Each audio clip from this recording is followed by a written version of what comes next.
Ellen Sim was one of the more enigmatic characters to appear in the Haweaters.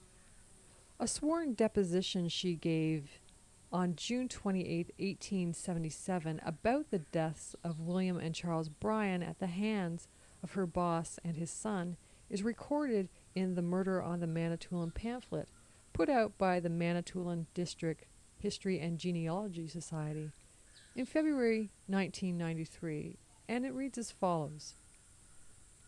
I am hired at Mr. Amer's. I was at Mr. Amer's house last Tuesday night on the 26th of June. I have never seen the baton now produced before. I did not see or hear anything that took place between Mr. Amer and the Bryans on that night. I don't know anything of the whereabouts of Laban Amer. I have not seen him since yesterday morning. On reconsideration, it was the morning previous, the same morning on which the constable came out to Mr. Amer's house, that I last saw Laban Amer. I don't know of any person supplying Laban Amer with provisions. Mr. Amer's little girl was at the house until last night. Ellen Sim didn't know anything about anything, or so she was willing to testify. Another servant, Samuel Blanchard, was also at the Amer house on the night of the murders. He too saw and heard nothing, and his deposition is remarkably similar to that of Ellen Sim.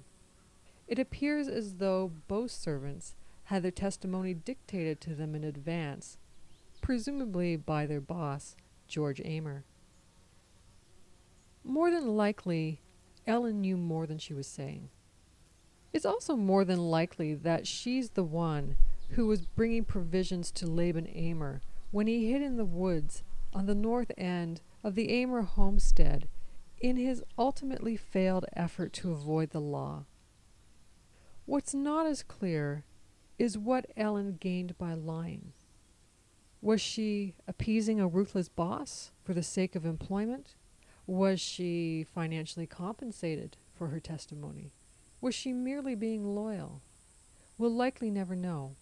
That deposition is the only place Ellen turned up in my research.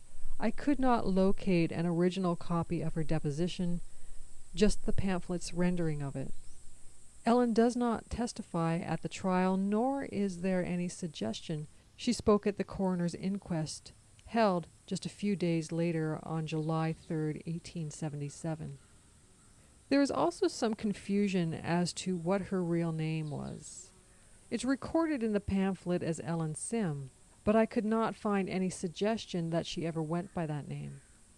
Her stepfather was Robert Sims, spelled with an S, so presumably that's why a version of his last name was recorded as hers. However, Ellen seems to have gone by her father's last name of Ritchie.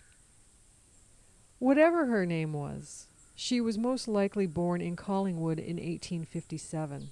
Her father, Joseph Ritchie, was born in Ireland and died when she was young. Her mother, Hannah Ritchie, subsequently remarried, this time to Robert Sims.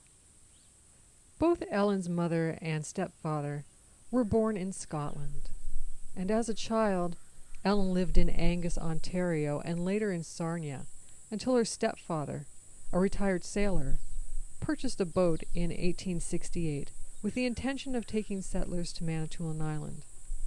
As the legend goes, he fell in love with the island at first sight and decided to immediately move his family to Michael's Bay. Once there, he worked at the local sawmill as well as in the lumbering camps.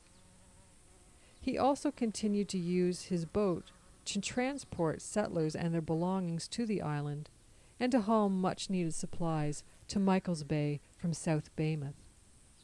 The family continued to live in Michael's Bay until 1872, when they moved to Hilly Grove, where they were living while Ellen was employed on the Amer homestead. Ellen had two brothers, William, also known as James, and John, and three half-siblings, David, Annie, and Robert.